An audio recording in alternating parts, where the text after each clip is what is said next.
Et on commence donc avec notre dossier du jour intitulé ce matin, vous l'avez entendu, de la vie associative à la vie d'élu local. Ils ont franchi le pas et nous avons deux spécimens sur ce plateau. L'une vient de Marseille, l'autre de Nice. Ils nous rejoignent.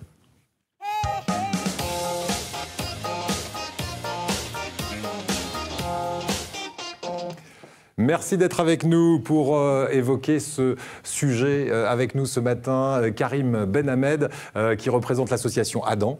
Vous nous direz ce qu'est cette association et qui aujourd'hui a décidé de passer le pas, d'aller vers la politique. Vous êtes élu municipal à Nice et puis vous allez tout à l'heure nous expliquer si ça fait bouger un peu plus les choses quand on est élu municipal. Et ici, du côté de Marseille, nous sommes avec vous, Audrey Gassian. Vous êtes fondatrice de l'association Oser le féminisme dans les Bouches-du-Rhône, c'est bien ça, et adjointe au maire de Marseille, déléguée à la politique de la ville et aux mobilités. Merci d'être là. Vous aussi, vous nous expliquerez pourquoi vous avez eu ce déclic de vous dire, bon allez, c'est bien d'être meneuse dans une association, mais est-ce qu'on ne pourrait pas faire peut-être un peu plus bouger les choses en étant dans une mairie comme celle de Marseille. Mais juste avant, vous allez peut-être vous reconnaître dans ce reportage, regardez, pour planter le décor et poser notre thème. Regardez. Depuis que tu es au conseil municipal, nos idées passent bien. Oui, en plus c'est passionnant comme expérience. Malgré la défiance actuelle des Français vis-à-vis de la politique, 63% d'entre eux plébiscitent la fonction d'élu local, qu'ils considèrent comme proche d'eux. Et nombre de conseillers municipaux sont issus du milieu associatif. Une façon de prolonger leur engagement local et de mettre en œuvre leurs convictions sur leur territoire grâce à ces nouvelles responsabilités. Les dernières élections municipales ont d'ailleurs révélé une nouvelle tendance, l'essor des listes entièrement citoyennes. Plus de 400 se sont lancés dans la bataille du jamais vu. Constitution de liste, profession de foi, compte de campagne, ces citoyens ont aussi fait l'apprentissage des règles démocratiques. Et il faut être passionné, car hormis les villes de plus de 100 000 habitants où ils sont indemnisés, la majorité des conseillers municipaux exercent une activité qui s'apparente à du bénévolat. Mais agir pour le bien de la collectivité, ça n'a pas de prix. Ça n'a pas de prix, mais ça doit demander beaucoup de temps et d'énergie. Vous nous direz aussi à quoi ressemblent vos journées, parce que vous continuez effectivement à être actifs dans vos associations respectives, tous les deux, et puis à avoir ces représentations d'élus. On va commencer avec vous, Karim Benhamed. Vous représentez à la fois l'association Adam, je le disais, et vous êtes conseiller municipal à Nice. Alors vous êtes subdélégué exactement à la rénovation urbaine et à l'insertion professionnelle, ce qui correspond un peu à ce que vous faisiez déjà dans votre association, parce que quel est le but de l'association Adam ? Alors effectivement, ça correspond énormément à ce que je faisais déjà dans le monde associatif et que je continue à faire, bien entendu. Alors il y a un lien très très direct au niveau de la proximité, de l'écoute et de l'engagement. Et c'est ce qui m'emmène à dire que c'est une suite un petit peu logique. Aujourd'hui, l'association Adam, de par tous les sujets là, que je viens de vous présenter, on peut être amené à retrouver autour de nos actions, médiation sociale, accompagnement vers l'emploi, activités pour les seniors, devoirs, etc. C'est ça le cœur de le cœur de métier, j'allais dire, de cette association. Aujourd'hui, vous avez décidé de passer le pas, de partir en politique, d'être élu local. Ça change quoi? Est-ce qu'on a l'impression d'être plus et mieux entendu? Alors, je ne dirais pas que ça a amené quelque chose de différent à ce niveau-là. Après, quand on a décidé d'être élu, qu'on soit du monde associatif ou pas, on a décidé de s'engager. Voilà. Et cet engagement, il est attendu de la part de la population. Et partant du principe où le rôle prioritaire de l'élu est axé sur la proximité, l'écoute, l'engagement, le retour des résultats, je ne pense pas que c'est une conséquence quelconque de venir du monde associatif ou pas. Audrey Gassian, vous êtes le pendant marseillais de ce monsieur qui est à Nice. Pourquoi est-ce qu'en tant que fondatrice de l'association Oser le féminisme 13, vous avez eu le déclic un jour de vous dire « Allez, je m'engage en politique ». C'est une opportunité, c'est une main tendue aussi de la part de la nouvelle mairie de Marseille? Alors oui, il y a un peu de ça aussi. Il y a aussi une poursuite d'engagement. C'est un petit peu la même question et la même histoire. C'est-à-dire que quand on est engagé dans une association, il y a quand même l'idée de faire changer les choses. Donc lorsqu'on s'engage en politique, on garde cette logique-là de faire changer les choses, mais sauf qu'on va avoir plus de leviers peut-être pour les faire changer, ou en tout cas sur des politiques publiques volontaristes. Donc c'est vrai qu'on est dans la continuité. Et ensuite, sur Marseille, bien sûr, il y avait aussi cette opportunité-là. Il y avait un renouvellement politique qui s'engageait. Et c'est aussi une ouverture pour faire changer les choses de l'intérieur. De l'intérieur. Alors, on va voir des exemples concrets. Hein. Alors, c'est tout nouveau pour vous, ces fonctions. Mais on se dit, tiens, oser le féminisme et votre délégation, par exemple, à la mobilité, ça semble un peu éloigné. Est-ce qu'on arrive aussi à faire entendre la voix d'une féministe quand on a une délégation à la mobilité ? Oui, je pense qu'en fait, l'avantage du féminisme et de l'égalité femmes-hommes, c'est que c'est un petit peu dans tous les sujets.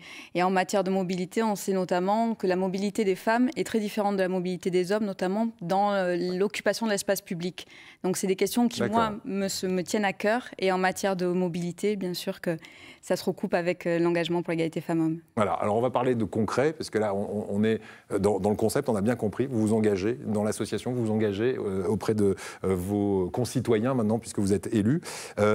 Qu'est-ce que vous avez réussi à changer concrètement? Est-ce qu'il y a une bataille que vous avez réussi à gagner depuis votre accession, j'allais dire, au pouvoir, mais c'est tout à fait modeste, hein, on est d'accord. Oui, c'est une très belle question, et même un peu peut-être prématurée. Voilà, ça fait que 2 mois que... Oui, bien sûr. Voilà, là aussi, c'est tout récent. Cette casquette d'élu. En tout cas, ce qui est sûr, c'est que des batailles, il y en aura. Et ces batailles-là, en ce moment, vous travaillez sur quoi? Alors en ce moment, avec l'ensemble de la majorité, on travaille prioritairement autour de mes délégations sur cette souciance de pouvoir mieux accompagner le quotidien des habitants autour de la rénovation urbaine, autour de l'insertion sociale et professionnelle. Maintenant, je ne vous le cache pas aussi, qu'on est fortement inquiété par la situation sanitaire et que notre préoccupation aussi est la santé des Niçois et des Niçoises. Oui. Alors, comment mieux les accompagner? Un exemple, par exemple. C'est quoi un cheval de bataille en ce moment, si on devait en désigner un? Alors, si on devrait en désigner un, très clairement, ça serait axé sur la jeunesse, autour de l'insertion professionnelle. On le sait pertinemment, il y a énormément de difficultés liées au sentiment d'insécurité dans les quartiers sensibles de France, notamment aussi également à Nice. On n'est pas épargné par le sujet. Et que tout ne se réglera pas par la sécurité. Et c'est dans ce sens-là qu'on mettra les moyens nécessaires pour pouvoir accompagner au mieux cette jeunesse qui a besoin d'être accompagnée. Voilà. Est-ce que vous vous sentez toujours aussi proche des gens? Quand on est dans le milieu associatif, on a la sensation vraiment d'être au contact. Est-ce qu'on ne perd pas un petit peu de ce contact en prenant de la hauteur? Puisque quand on est élu, on est peut-être un petit peu moins en prise avec la réalité. Ah, bah écoutez, bien au contraire. C'est en tout cas ce qu'on peut imaginer. Hein. Bien sûr, bien au contraire. Ouais. J'irais même jusqu'à dire que les choses se développent en termes de proximité parce qu'on est vachement plus sollicité, parce qu'on attend vachement plus de nous. Ouais. Audrey, est-ce qu'on est fort de cette expérience de terrain quand on vient travailler pour une mairie? Est-ce que vous avez toujours en tête des choses qui vous remontaient quand vous étiez fondatrice de cette association? Est-ce que vous mettez en pratique des choses qu'on vous a demandées quand vous étiez simplement patronne de votre association? Oui, je pense qu'on garde ce lien forcément avec le tissu associatif et avec la réalité de terrain, parce que c'est vrai qu'on n'est pas en l'occurrence, on est tout nouveau en politique, donc on n'a pas ce détachement-là. En tout cas, on est tout frais sur ce mandat. Donc c'est des préoccupations qui nous tiennent à cœur et qu'on relaie. Et c'était l'objectif aussi d'arriver du coup aux responsabilités, c'est d'être les relais de ces demandes qui viennent de la population. On parlera cette semaine dans l'émission de vélo, par exemple.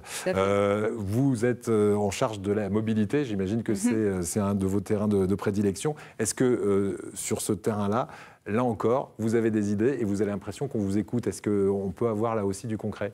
Bien sûr, on peut avoir du concret sur les mobilités. On sait qu'à Marseille, c'est la ville la plus embouteillée de France. Donc, en matière de circulation, on part de très loin. Du travail, là, hein. Et on a énormément d'améliorations à apporter, que ce soit en matière de transport en commun et également de développement du vélo. On a beaucoup de projets. On travaille avec les mairies de secteur sur le développement de Coronapistes. Et donc, on va être en dialogue avec la métropole sur la mise en place, justement, de ce plan vélo qui est porté par la métropole et pour aussi l'accélérer, puisqu'on pense qu'il peut être aussi amélioré et qui peut apporter aussi beaucoup plus d'ambition par rapport au vélo à Marseille. Et qu'est-ce que vous dites aux féministes qui vous attendent au tournant, qui étaient peut-être membres de votre association et qui sont peut-être encore membres de votre association aujourd'hui? Qu'est-ce qu'on va faire pour elle, par exemple ? Pour elle, c'est vrai que moi, je n'ai pas la délégation à l'égalité femmes-hommes et aux droits des femmes. On a une conseillère municipale qui est déléguée sur ces questions-là. Mais elles le savent, on a une municipalité qui est féministe et j'ai l'immense privilège, et les Marseillaises et Marseillais ont l'immense privilège d'avoir une maire de Marseille, une femme, qui est féministe et qui s'est engagée pour le droit à l'avortement et le droit à la contraception. Donc, on va porter bien sûr ces sujets-là et je ne serai pas la seule.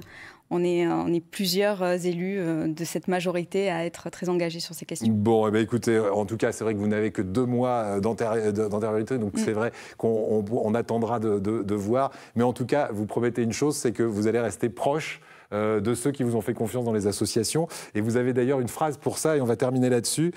Karim, vous dites « si je m'éloigne trop, vous me tirez de la manche du t-shirt ». C'est ce que vous dites aux personnes dans la rue quand vous les rencontrez, c'est ça ? C'est très très important. Voilà, il ne faut surtout pas oublier d'où on vient. Et aujourd'hui, les habitants ont fait confiance, que ce soit au nouveau maire de Marseille et au maire de Nice, pour ce lien de proximité. Et on ne réglera rien sans la proximité. Voilà, écoutez, merci beaucoup. Et c'est bon de savoir qu'il y a aussi des gens qui s'investissaient dans des associations qui sont aussi dans ces conseils municipaux aujourd'hui. Merci beaucoup.